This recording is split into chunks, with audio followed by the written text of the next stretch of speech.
నమస్తే అండి అందరికీ. వర్షం తర్వాత మన టెర్రస్ గార్డెన్లో ఒక చిన్న హార్వెస్ట్ చేసుకుంటూ గార్డెనింగ్ గురించి కొన్ని విషయాలైతే మనం మాట్లాడుకుందామండి.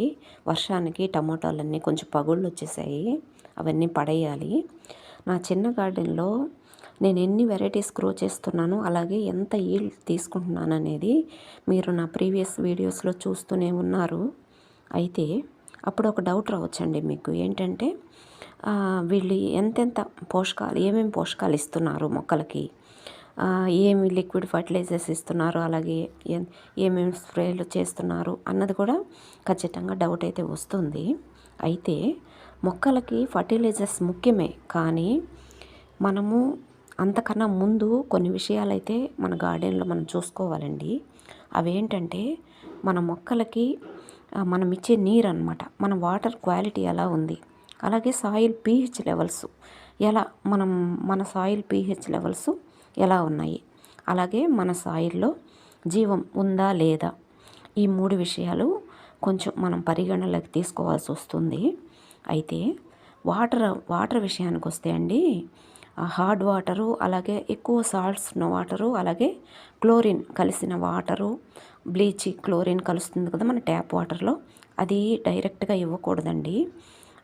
ఎందుకంటే అవి మన మొక్కల రూట్స్ని స్లోగా డ్యామేజ్ చేసి మనం ప్లాంట్ గ్రోత్ అనేది బాగా తగ్గిపోతుంది.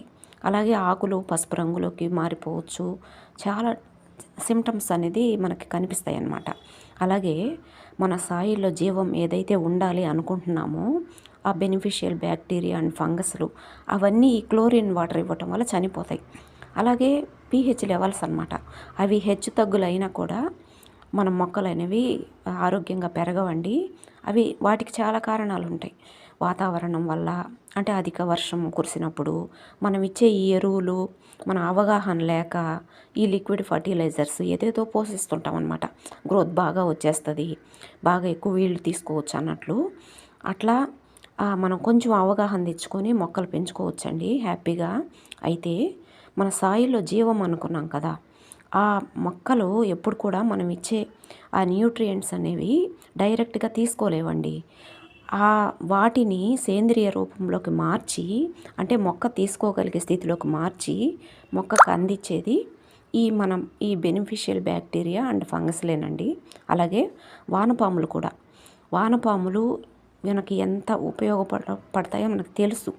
అలాగే దానికన్నా ఎన్నో రెట్లు ఉపయోగంగా ఉండేది మనకి ఈ బ్యాక్టీరియా అండ్ ఫంగస్లు అండి, గుడ్ బ్యాక్టీరియా అండ్ గుడ్ ఫంగస్లు. అవి అన్నీ నెక్స్ట్ చూద్దామండి.